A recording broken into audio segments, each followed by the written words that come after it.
também no ar, através dos rastros químicos, que também tem a mesma função dos alimentos, ou seja, nos debilitar, nos emburrecer.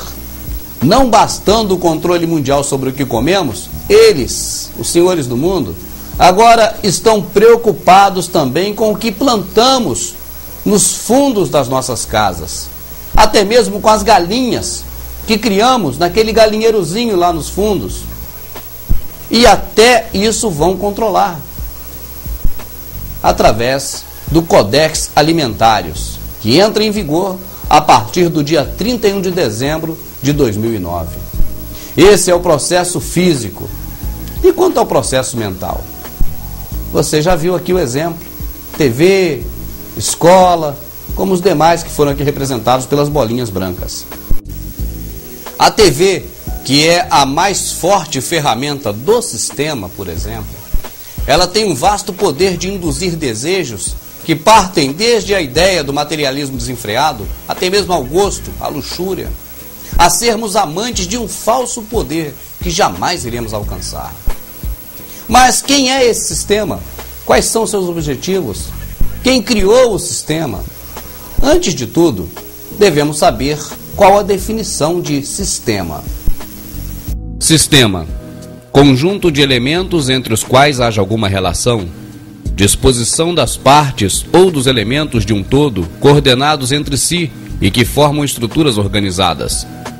Reunião de elementos naturais da mesma espécie. Método, plano, modo, jeito, modo de governo, de administração, de organização social. O sistema é tudo que está à sua volta, tudo que foi criado ou que existe e que te mantém inserido dentro dele. É um mundo regido pelas leis e regras, sendo produto direto das instituições governamentais. Ele se manifesta sob diversas formas, como por exemplo a religião, as instituições financeiras, o ramo de entretenimento, o governo. Estas são algumas das formas na qual o sistema se manifesta. O sistema é baseado no poder, na imagem, no medo. Ele não tolera questionamentos e odeia quem consegue ser ele mesmo. Ele cria dependentes e os controla. Faz com que você viva em um mundo que acha que vive ou tenta viver. O sistema força o indivíduo a se programar desde o seu nascimento e a se tornar um escravo. Mas o escravo, de uma forma bastante sutil, imperceptível, não como no tempo dos escravos que nós já conhecemos. Vale dizer que a imposição pelo medo vem desde a antiguidade. Podemos colocar os egípcios, os gregos, os romanos, os ingleses, os americanos e tantos outros. Cada um deles fez uso da força e da repressão, como por exemplo Napoleão, Stalin, Hitler, Mao Tse-tung, Idi Amin, tantos outros. Ou pela força ou pela autoridade divina, como faziam, por exemplo, os faraós, que alegavam serem Deus na terra, ou ainda como os imperadores romanos. Em parceria com a Igreja Católica, eles colocavam o rei com ligação direta com Deus e privavam o povo de adquirir qualquer tipo de conhecimento. A tudo que o povo queria classificar como um novo conhecimento, eles taxavam de heresia e assim mataram muitas pessoas. E hoje em dia, será que essa imposição não existe mais? Vasculhando esses pensamentos, acabamos vendo que a realidade em que vivemos, e essa que ora você está descobrindo, é terrível. Mas a Matrix é real. Você sabe do que estou falando? A Matrix? Você deseja saber o que é a Matrix? Ela está em todo lugar, em torno de nós. Agora mesmo aqui nesta sala. Pode vê-la quando olha pela janela ou quando liga a TV. Pode senti-la quando vai trabalhar, ou vai à igreja, ou quando paga os impostos. Ela é um mundo que que se apresenta aos seus olhos para que não veja a verdade. Que verdade? De que é um escravo, Neil. Como todos, você nasceu cerceado numa prisão que não sente pelo olfato, paladar ou tato. Uma prisão para sua mente.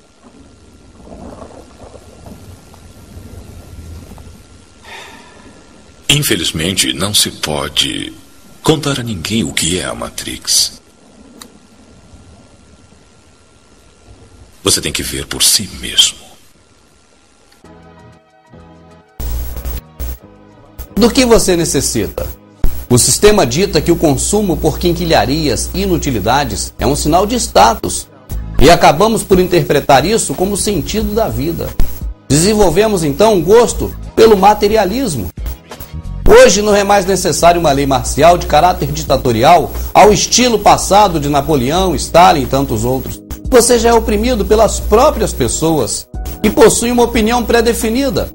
Agora imagine que você comece a enxergar o que está por trás do véu da ilusão e não se contente mais com a margem do rio e que você queira agora se aprofundar nele. Será que você seria capaz de suportar que certas verdades são devidamente maquiadas para que se pense que é apenas conto da carochinha? E o que você faria se percebesse o quanto isso influenciou a ser o que é? Ver os outros ainda vivendo dentro desta ilusão e ficarem mais e mais dependentes dela a cada dia, como se fosse uma droga. E você tentando alertá-los da mentira que eles estão vivendo, mas eles te ridicularizam, te chamam de conspiracionista, de maluco, de imbecil, ou uma outra pessoa frustrada na vida. Afinal, as pessoas que vivem nessa mentira inconscientemente criam uma defesa mental em prol de se defender, de defender o seu mundinho, sem se dar conta do que está acontecendo ao seu redor. Aceitamos os valores e mudamos de acordo com a vontade deles, através da mídia, do entretenimento ou até do senso comum. Mas parcialmente sabemos ou sentimos que existe algo errado. Mas muito de nós perdemos a autonomia dos nossos próprios atos e deixamos tudo isso nas mãos deles, porque eles suportam a culpa bem melhor do que nós. E quantos de nós já ouvimos alguém dizer assim: a culpa é do governo? Não é verdade? Será que não temos grande parte desta responsabilidade?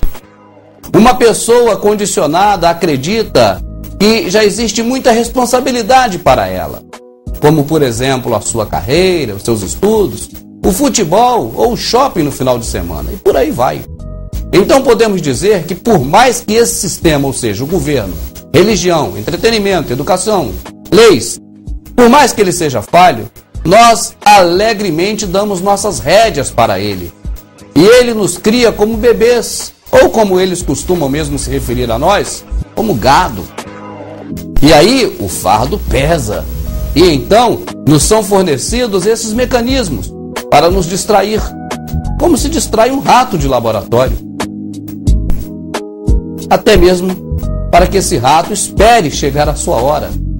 Assim, não percebemos o que está à nossa volta.